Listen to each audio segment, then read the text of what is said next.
Flying Ice Wizard said, I had an abusive friendship in high school. It still fucks me up. Let me talk about trauma real quick. Now, I'm speaking as an outsider because I've never been traumatized by anything, because I'm perfect and all my social relationships have gone well, and don't look at any of my previous VODs to find counter evidence to that, okay? Just trust me when I say it's always been fine. So, as somebody who's never had any issues in this regard, obviously, trauma is kind of like necessarily. What's that quote? What's that quote? Trauma. Okay, coping mechanisms. That's what they're called. A coping mechanism is like a brain knot that you develop as a way of mitigating the suffering that you feel from the thing that's causing you to feel traumatized. It's a system that you develop in the moment, you know? The thing is, trauma is when that mechanism has negative downstream effects after the immediate cause of the trauma is no longer present, right? Maladaptive coping mechanisms. Exactly. See, coping mechanisms can be great in the fly, you know, like disassociation is one, where people will feel like they're not even really present and maybe like their parents are yelling at them or they're being physically abused or sexually abused. Well, dumbass, I'm not even here. You're not even ripping my body. That's just a flesh body. I'm floating, you know? It's a disassociation thing, which, by the way, people misuse the term disassociate all the time now, which probably really sucks for people who actually do disassociate. But, you know, however it manifests, it's a lot like pattern recognition. Pattern recognition is something our brains develop to help us with a variety of problem solving, challenges. But pattern recognition, dissociation, not disassociation. Thank you. But pattern recognition can actually lead us to really irrational conclusions these days. It's a cognitive bias. Much in the same way, trauma is often the product of a cognitive bias that was developed as a way of responding to really negative circumstances, you know? Trauma can be caused by all sorts of stuff. People have abandonment issues, people have shitty parents, people get fucked up by their friends, people are physically or sexually assaulted. It's not good. However, you have to understand that the part of your brain that still has the trauma response is in what is known by psychiatrists as the retard zone. I'm not going to pretend that my little, stream bit here can compensate for like a psychiatrist applying, cognitive behavioral therapy or anything.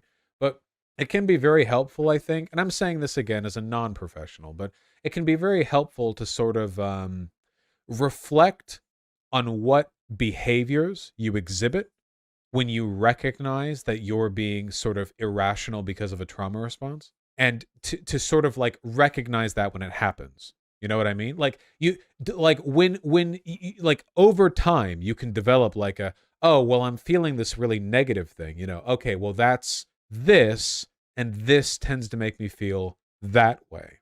And if you can do that and you can consistently identify like where those feelings are coming from, you can more effectively compensate for them when they arise, right? You can learn to being aware of something is the first step to dealing with something. Yeah, mindfulness, exactly. Being in that in the moment. If you can do that, you can help with a lot of stuff.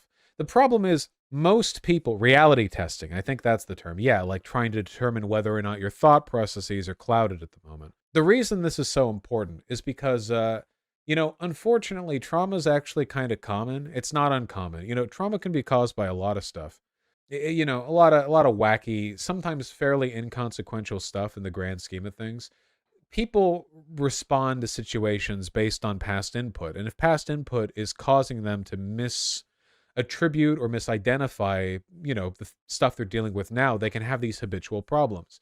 A really good example of this is people who drive their friends away with the fear that they're driving their friends away. This is a real common one, where you'll have somebody who has friends, but they're afraid their friends are leaving them because of something, so they get really clingy and desperate because they're afraid of their friends leaving them, which makes their friends feel weirder about them because they're being clingy and desperate, and then it drives the friends further away, of course, and that sort of compounds and exacerbates the issue. Mindfulness is the only real way out of that, but you're gonna want to work on that, okay? A lot of people think it's not worth it, but you're a ship sailing through the cosmos, okay? When it comes to the experience of sailing through the cosmos, keeping a lid on your own shit is priority number one. You want to make sure that you're riding out your life in the best possible sort of cognitive vessel, because otherwise you're going to run into the same problems over and over again when it comes to dealing with other people. You gotta make sure that it's like a airline, oxygen mask kind of shit. You make sure your own mask is on. If you don't have your own oxygen mask on, you're going to keep running into the same problems when you try to socialize with other people. Look, I'm being serious with this stuff, okay? It means a lot. It means a lot to everyone. You got to take this stuff seriously, okay? Oh, chat hates this. They hate this bit. They hate being called out. I'm rooting for you guys, okay? For what it's worth, I have a psych degree, and this has been very, very good advice, Vaush. Thank you, an archatistic who is vouching for me and giving this all the weight and legitimacy of a professional psychiatric consultation. It's important. It's really important, I just feel like oftentimes the left often responds really poorly to these kinds of social issues because the left practices what is the left's response to this kind of stuff broadly? It's like check your privilege, also feel self-love. I don't know. It's not enough. It's not even remotely enough. Self-love isn't even necessarily the best way to respond to a lot of like personal issues, because if you want a kind of you want a dogmatic approach towards self-improvement, not necessarily a dogmatic approach towards like self-congratulation. It really depends by what somebody means by love. Self-love is a very vague term, isn't it? It doesn't even mean anything, really. Does self-love just mean liking yourself? Does it mean like, I feel like it can mean a lot of stuff. It can mean self-acceptance is one thing, but then you would just say self-acceptance, right? Not self-love. I don't know.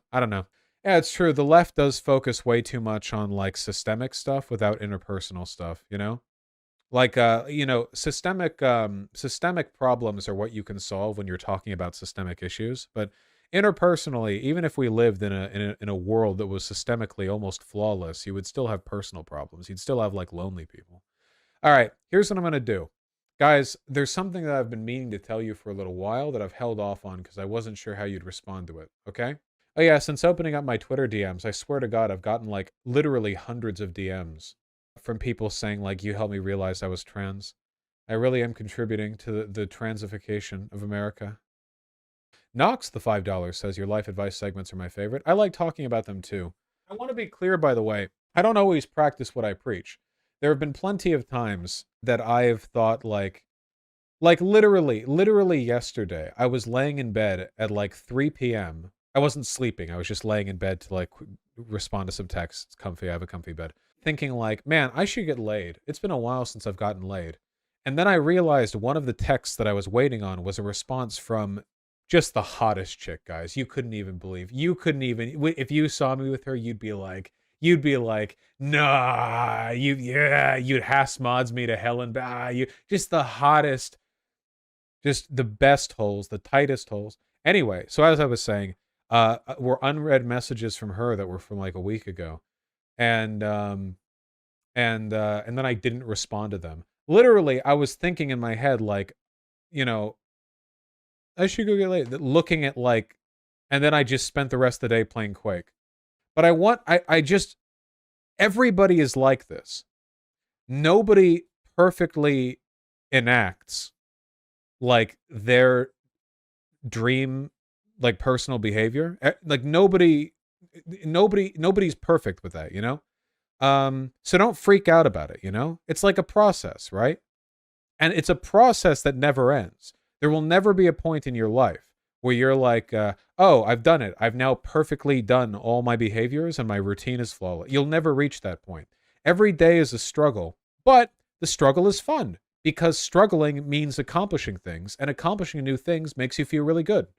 That's good, Do not delude yourself with the belief that one day you'll get all your shit together. No, you won't. Life is constantly adding new shit. You will never have all your shit together. You can briefly, through immense effort, get your current shit together. By the next day, there will be more shit or something will change in the existing shit. So don't freak out about it. That's fine. It's perfectly okay to reconcile with that.